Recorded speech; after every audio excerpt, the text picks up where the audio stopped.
الحمد لله رب العالمين، والصلاة والسلام على سيد الأنبياء والمرسلين وعلى آله وصحبه أجمعين.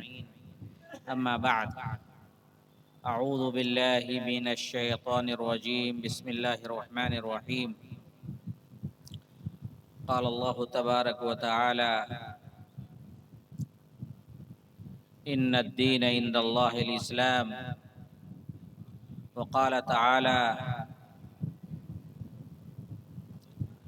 ولا تهنوا ولا تحزنوا وأنتم الأعلون إن كنتم مؤمنين.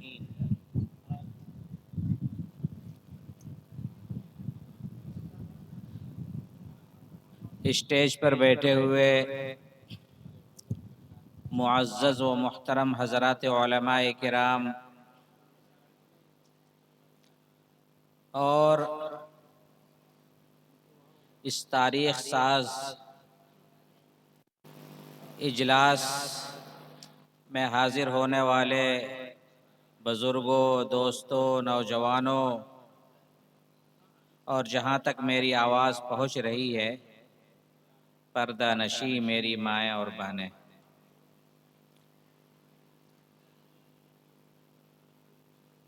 بہت دیر سے اجلاس کی کارروائی چل رہی ہے اور آپ تمام حضرات علماء کی باتوں سے فائدہ اٹھا رہے ہیں۔ رات کافی گہری ہو چکی ہے، بھیگ چکی ہے۔ مجھے جو وقت دیا گیا ہے، میں اس مختصر وقت میں 2-3 بات کہہ کر کے اپنی بات سمیٹنے کی کوشش کروں گا۔ سب سے پہلی بات، میں نے جو اللہ کا کلام قرآن مقدس کی آیت تلاوت کی ہے، اس میں اللہ رب العزت یہ ارشاد فرما رہا ہے کہ دین اور مذہب اگر کوئی ہے جو اللہ کی نگاہ میں پسندیدہ ہے تو وہ دین اسلام ہے۔ ان الدین عند اللہ الاسلام۔ دوسری جگہ اللہ رب العزت نے ارشاد فرمایا: وَمَن يَبْتَغِي غَيْرَ الْإِسْلَامِ دِينًا فَلَن يُقْبَلَ مِنْهُ۔ اسلام کے علاوہ اگر کوئی اور دین کو، مذہب کو، دھرم کو اپنے لیے پسند کرتا ہے، اس پر عمل کرتا ہے، اس پر اعتقاد رکھتا ہے اور اس کو نجات کا ذریعہ سمجھتا ہے، اللہ تعالیٰ ارشاد فرماتا ہے کہ اللہ تعالیٰ اس کے مذہب اور دین کو، اگر دین اسلام کے علاوہ وہ ہے تو اللہ اس کو قبول نہیں کرے گا۔ اللہ کا شکر ہے کہ ہم لوگ مسلمان ہیں، ہم لوگ ایک اللہ کو ماننے والے ہیں اور اللہ کے آخری رسول اور نبی جناب محمد الرسول اللہ صلی اللہ علیہ وسلم کے اوپر اعتقاد اور یقین رکھنے والے ہیں۔ ہم سب مسلمان ہیں اور ہماری پیدائش ایک ایسی امت میں ہوئی ہے جس کو دنیا امت محمدیہ کے نام سے جانتی اور پہچانتی ہے۔ ہم لوگ امت وسط ہیں، قرآن والی امت ہیں، آخری امت ہیں اور جماعت ہیں۔ اور میری بات چیت ایک ایسی قوم سے ہو رہی ہے جو اللہ کے اوپر اعتقاد رکھنے والی قوم ہے، یعنی مسلمان قوم ہے۔ اور آپ حضرات کو معلوم ہے کہ اسلام ایک زندہ مذہب ہے، ایک زندہ دین ہے، اور میں مخاطب زندہ دل افراد سے ہوں۔ میں قبرستان میں گفتگو نہیں کر رہا ہوں، ایسے لوگوں سے مخاطب ہوں جو اللہ کے اوپر یقین رکھتے ہیں، اللہ کے اوپر اعتماد رکھتے ہیں، اللہ کے اوپر بھروسہ رکھتے ہیں اور جناب محمد الرسول اللہ صلی اللہ علیہ وسلم کی امتی میں سے ہیں۔ اس لیے بڑے احترام سے یہ پیغام آپ تک پہنچا رہا ہوں کہ میرے بزرگوں اور دوستوں، ہمیں اپنے مذہب کو جاننا چاہیے، پہچاننا چاہیے۔ آج پوری دنیا پیاسی ہے، جاننا چاہتی ہے کہ مذہب اسلام میں کیا ہے۔ ہم نے اس مذہب کو صرف اپنے گھروں تک، اپنی مسجدوں تک، اپنے مدرسوں تک اور اپنی فیملی تک محدود کر کے رکھ دیا ہے۔ ہمارا مذہب وہ تھا کہ ہم اس کی خوشبو کو، ہمارا دین اتنا اچھا تھا، ہم اس محبت بھرے دین کو غیروں تک پہنچاتے اور دنیا کو بتاتے کہ تمہاری نجات اس مذہب میں ہے، اس دین میں ہے۔ لیکن ہم نے اس دین کو سمیٹ کر کے صرف اپنے گھروں تک رکھ دیا، اپنے مدرسوں اور اپنی مسجدوں تک رکھ دیا۔ یہ ہمارے لیے بڑی بدقسمتی ہے۔ اس لیے اس تاریخ ساز اجلاس کے حوالے سے میں آپ تک یہ پیغام پہنچانا چاہتا ہوں کہ اے بوریو کے مسلمانوں، اگر آپ ہندوستان میں عزت کی زندگی چاہتے ہیں، اگر آپ یہ چاہتے ہیں کہ آپ کے مذہب پر کوئی یلغار نہ ہو، آپ کے مذہب پر کوئی اعتراض نہ ہو اور آپ ہندوستان میں صحیح طریقے سے زندگی گزاریں، تو آپ کو اسلام کی محبت اور اس دین کی خوشبو کو غیروں تک پہنچانا پڑے گا۔ یہ آپ کی عظیم ذمہ داری ہے۔ ایک داعی قوم کی حیثیت سے، ایک آخری نبی کی امتی کی حیثیت سے ہم تمام لوگوں کی ذمہ داری ہے کہ ہم اپنے مذہب کو غیروں تک پہنچائیں اور ان کو بتائیں کہ اے دنیا والوں، اے بتوں کے پجاریوں، اے غیر اللہ کی پرستش کرنے والوں، اے قرآن کے اوپر اعتقاد اور یقین نہ کرنے والوں، اگر تم کامیابی چاہتے ہو، اگر تمہیں جنت کمانا ہے اور آخرت کے امتحان میں کامیاب ہونا ہے، تو تم دین اسلام کے قلادے کو اپنی گردن میں ڈال لو۔ اس لیے کہ اللہ خود کہتا ہے ان الدین عند اللہ الاسلام، دین اگر اللہ کو پسند ہے، مذہب اللہ کو پسند ہے، تو وہ صرف دین اسلام ہے، مذہب اسلام ہے۔ اسلام کے علاوہ کسی مذہب کو انسان اپنے لیے اختیار کرتا ہے، اپنے لیے پسند کرتا ہے، تو اللہ کو ہرگز وہ دین اور وہ مذہب پسند نہیں ہوگا۔ اس لیے دوسری جگہ ارشاد فرمایا وَمَن يَبْتَغِي غَيْرَ الْإِسْلَامِ دِينًا فَلَن يُقْبَلَ مِنْهُ، اگر انسان اسلام کے علاوہ کسی مذہب پر چلتا ہے تو اللہ تعالیٰ اس کے مذہب کو قبول نہیں کرے گا۔ اور آپ اس بات کی گواہی دیں گے کہ اے بوریو کی سرزمین، جامعہ فاطمۃ الزہرا کے اجلاس میں آنے والے غیور مسلمانوں، آپ خود اس بات کی گواہی دیں گے کہ مذہب اسلام ہماری پسند ہے، ہماری مجبوری نہیں ہے۔ ہماری پسند ہے نا بھائی، مذہب اسلام ہماری پسند ہے، ہماری مجبوری نہیں ہے۔ اس لیے برملا ہم تمام لوگوں کو یہ کہنا چاہیے، غیروں تک اس پیغام کو پہنچانا چاہیے۔ آج اسلام کے اوپر اس لیے حملہ ہو رہا ہے، اسلام کے اوپر اس لیے اعتراض ہو رہا ہے کہ لوگ اسلام سے واقف نہیں ہیں، لوگ نہیں جانتے ہیں کہ اسلام میں کیا ہے۔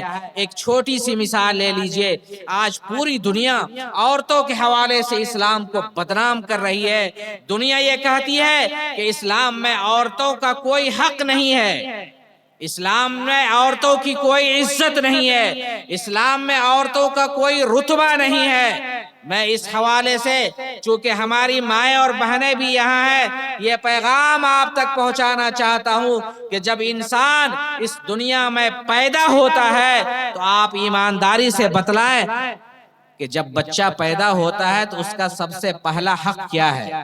سب سے پہلا حق بچے کا یہ ہے کہ اس کو زندہ رہنے دیا جائے، اس کو زندہ رہنے دیا جائے۔ اسلام نہیں آیا تھا، اللہ کے رسول نبی بنا کر کے مبعوث نہیں کیے گئے تھے، قرآن کی کوئی آیت نازل نہیں ہوئی تھی۔ اس وقت چلیے مکہ کی سرزمین پر اسلام آنے سے پہلے جب بیٹی پیدا ہوتی تھی تو زندہ دفن کر دی جاتی تھی، صرف اس لیے کہ بیٹی آج پیدا ہوئی ہے تو کل ان کی شادی کرنی پڑے گی، تلک اور جہیز دینا پڑے گا، ہمیں داماد خرید کر کے لانا پڑے گا۔ اتنی شرمندگی اور اتنا عار لوگ محسوس کرتے تھے کہ اس کو زندہ دفن کر دیتے تھے۔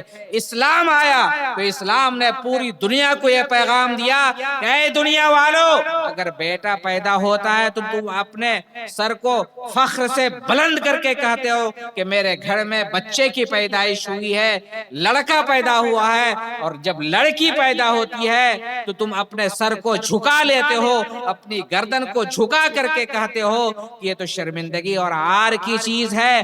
اللہ کے رسول نے اس وقت کہا تھا، آج نہیں، جبکہ دنیا چاند پر پہنچ گئی اور ستاروں پر پہنچنے کی کوشش کی جا رہی ہے، جب دنیا سمٹ کر کے مٹھی میں آ گئی ہے انٹرنیٹ کے ذریعے کہ آج منٹوں اور سیکنڈوں میں ہم پوری دنیا کا سیر کر سکتے ہیں اور پوری دنیا کی خبر کا مشاہدہ کر سکتے ہیں، اس وقت اللہ کے رسول نے کہا تھا، جب انسان چاند پر نہیں پہنچا تھا 1400 سال پہلے، اللہ کے رسول نے عورتوں کو عزت دی اور یہ کہا کہ اگر لڑکی پیدا ہوتی ہے تو رحمت ہے، برکت ہے۔ اللہ کے رسول نے مکے کی سرزمین پر یہ اعلان کیا کہ اگر کسی کے گھر میں لڑکی پیدا ہوتی ہے تو وہ جنت میں جانے کا ذریعہ ہے۔ اس لیے اے مسلمانوں، اسلام کے پیغام کو غیروں تک پہنچا دو کہ اسلام نے جتنا حق اپنی ماں اور بہنوں کو دیا ہے، اپنی عورتوں کو دیا ہے، کسی مذہب اور دھرم نے اتنا حق نہیں دیا ہے۔ اس لیے تم اسلام کے اوپر اعتراض نہ کرو۔ آج پوری دنیا یہ کہتی ہے، آپ ان سے پوچھئے کہ آپ کے یہاں عورتوں کو باپ کی پراپرٹی میں حصہ دیا جاتا ہے؟ دنیا یہ کہے گی کہ نہیں دیا جاتا ہے، اور ہمارے سابقہ مقررین نے، علماء نے آپ کے سامنے قرآن و حدیث کے حوالے سے زوردار انداز میں یہ بات رکھی۔ یہ جو تلک جہیز کی لعنت ہمارے سماج میں، ہمارے معاشرے میں در آئی ہے، اس کی سب سے بڑی وجہ یہ ہے کہ لوگ اور دنیا اپنی بیٹیوں کو اپنی جائیداد میں حصہ نہیں دے رہے ہیں۔ اسلام نے کہا کہ اگر مرد لڑکا پیدا ہوتا ہے، اس کو اگر 1 بیگھہ زمین مل رہی ہے، اسی گھر میں لڑکی اگر پیدا ہوئی ہے تو اس کو آدھا بیگھہ زمین ملنی چاہیے کہ نہیں ملنی چاہیے؟ اگر آج ہم حق اپنی بیٹیوں کو نہیں دے رہے ہیں تو یہ ہماری غلطی ہے، ہمارے مذہب اور ہمارے دین کی غلطی نہیں ہے۔ اس لیے بوریو کے اس جامعہ فاطمۃ الزہرا کے اجلاس میں آنے والے غیور مسلمانوں، اگر آپ سماج کو بدلنا چاہتے ہیں، معاشرے کو بدلنا چاہتے ہیں، اپنی سوسائٹی اور اپنے گاؤں کو بدلنا چاہتے ہیں، تو آپ کو تلک جہیز کی لعنت اس وقت بند ہو سکتی ہے جب آپ اپنی بیٹیوں اور اپنی عورتوں کو اپنی جائیداد میں حصہ لیں۔ اس لیے آج یہ تہیہ کر کے جائیں کہ جس طریقے سے ہم اپنے لڑکوں کو اپنی جائیداد میں حصہ لیتے ہیں، اپنی بیٹیوں کو بھی اپنی جائیداد میں حصہ دیں گے۔ یہ نوجوان جن سے سابقہ مقرر وعدہ لے رہے تھے کہ آپ تلک جہیز نہیں لیں گے، اس لعنت کو ختم کریں گے، یہ لعنت اسی وقت ختم ہو سکتی ہے جب ہم اپنی بیٹیوں کو اپنی جائیداد میں حصہ دیں گے۔ اگر ہمارے نوجوان کو یہ معلوم ہو جائے، جو موٹر سائیکل کا مطالبہ کرتے ہیں، جو 4 چکے کا مطالبہ کرتے ہیں، کہ ہماری جو بیوی آ رہی ہے ان کو اپنی باپ کی پراپرٹی میں 1 بیگھہ زمین ملے گی جس کی قیمت اس وقت 50 لاکھ روپے ہے، خدا کی قسم آپ ان نوجوانوں سے قسم لے لیجئے اور ان سے وعدہ لے لیجئے، جو ایک اپاچی کے لیے اپنے ہونے والے شوہر سے بھک منگے کی طرح ان سے مطالبہ کرتے ہیں، اور جہیز میں موٹر سائیکل کا ڈیمانڈ ہوتا ہے کہ اگر 50 لاکھ روپے کی زمین ان کی بیوی لے کر کے آئے تو کیا ان کی طرف سے تلک اور جہیز کا مطالبہ ہوگا؟ نہیں ہوگا۔ اس لیے اگر آپ اس لعنت کو ختم کرنا چاہتے ہیں تو آپ کو اپنی جائیداد میں اپنی بیٹیوں کو حصہ دینا پڑے گا۔ اس لیے میں اس حوالے سے آپ تک ایک بات یہ رکھنا چاہتا ہوں، اور دوسری بات اور آخری بات ہماری آپ سے یہ ہے کہ اس وقت ہندوستان میں جو حالات چل رہے ہیں اور جس تیز رفتاری سے ملک کا منظرنامہ بدل رہا ہے، حالات اور انتہائی خطرناک ہو سکتے ہیں۔ اسلام کے اوپر زمین اور تنگ کی جا سکتی ہے، مسلمانوں کو اور پریشان کیا جا سکتا ہے۔ ابھی تو صرف ایک بل آیا ہے جس میں وقف پراپرٹی کے اوپر حکومت اور حکومت کے کارندوں کی بری نگاہ لگی ہوئی ہے۔ حالات اتنے خطرناک آئیں گے، ہم اپنے ایمان کے اوپر باقی رہیں گے اس ملک میں، اس دھرتی پر، اس ماٹی پر، اس کی بھی کوئی گارنٹی نہیں۔ اس لیے آپ اپنے بچوں کو جس طرح آپ کلمہ رٹاتے ہیں، مذہب کی باتیں ان کو رٹاتے ہیں، اسلام کی محبت ان کے دل و دماغ میں اتنی ڈال دیں، اتنا پیوست کر دیں، اور اللہ اور اس کے رسول کی معرفت ان کے ذہن و دماغ میں اتنا راسخ کر دیں کہ کل وہ بچہ اگر پڑھ لکھ کر کے چاند پر بھی پہنچتا ہے، سائنٹسٹ بنتا ہے، تو وہ بچہ پہلے مسلمان ہونا چاہیے، بعد میں سائنٹسٹ ہونا چاہیے۔ یہ کب ہوگا؟ یہ اس وقت ہوگا جب آپ اپنے بچوں کو مولوی صاحب کے پاس مکتب میں داخل کریں گے، جناب شیخ خورشید صاحب کے پاس ان کے مدرسے میں داخل کریں گے، جب آپ اپنی لڑکیوں کو ان کے ادارے میں لے جائیں گے، تو اللہ اور اس کے رسول کی معرفت اور پہچان وہاں ان کو ملے گی۔ آپ اپنے بچے کو ڈاکٹر بنائیے، آپ اپنے بچے کو انجینئر بنائیے، آپ اپنے بچے کو کلکٹر بنائیے، مذہب اسلام آپ کو منع نہیں کرتا، اور علماء کی کوئی جماعت آپ کو منع نہیں کرتی، کوئی مولوی صاحب اور مولانا آپ کو منع نہیں کرتے، لیکن مولانا اور مولوی اور علماء کی مقتدر جماعت آپ سے ضرور یہ کہتی ہے کہ آپ اپنے بچوں کو پہلے مسلمان بنائیں، بعد میں ڈاکٹر اور انجینئر بنائیں۔ آپ بنائیں گے نہیں انشاءاللہ پہلے اپنے بچوں کو مسلمان؟ آپ کچھ بھی پڑھائیں بعد میں، لیکن ایمان کی محبت، اسلام کی محبت، اللہ اور اللہ کے رسول کی پہچان ان کے دل میں اتنا راسخ کر دیں کہ کل وہ بچہ اگر کسی بڑے عہدے پر بھی پہنچ جاتا ہے، وہ ڈی ایم بنتا ہو یا کلکٹر بنتا ہو، لیکن وہ پہلے مسلمان ہوگا، بعد میں ڈی ایم اور کلکٹر ہوگا۔